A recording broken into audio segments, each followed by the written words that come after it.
Next, we'll go to Rachel Siegel at the Washington Post. Hi, Chair Powell. Thank you so much for taking our questions. You mentioned at the beginning that the Fed understands the difficulties that high inflation poses for individuals and families, especially those with limited means. What is your message to those families or consumers that are struggling with higher prices right now? And do you feel that your expectations around transitory inflation that message is reaching them? Thank you. Yeah, so first of all, it is our job to, and we accept responsibility and accountability for inflation in the medium term. We're accountable to Congress and to the American people for maximum employment and price stability. The level of inflation we have right now is not at all consistent with price stability. By the way, we're also not at maximum employment, as I mentioned. So I would want to assure people that we will use our tools as appropriate to get inflation under control. We don't think it's a good time to raise interest rates, though, because we want to see the labor market heal further. And we have very good reason to think that will happen as the Delta variant declines, which it's doing now.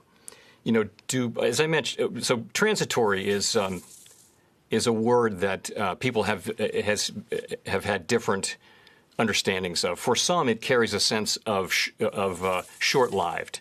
And that's there's a real time component measured in months, or let's say. Really, for us, what transitory has meant is that if something is transitory, it will not leave behind it permanently or very persistently higher inflation. So that's why we took a step back from transitory. We said expected to be transitory, first of all, to show uncertainty around that. We've always said that, by the way, in other contexts. We just hadn't done it in the statement. But also to acknowledge, really, that it means different things to different people. And then we added some language to really explain more what we're talking about in paragraph 2 and paragraph 3. We said that supply and demand imbalances related to the pandemic and the reopening of the economy have contributed to sizable price increases. Then we said progress on vaccinations and an easing of supply constraints are expected to support continued gains in economic activity and employment, as well as a reduction in inflation. So we're trying to explain what we mean, and also acknowledging more uncertainty about transitory. So it's become a word that's attracted a lot of attention that maybe is distracting from our message, which we want to be as clear as possible.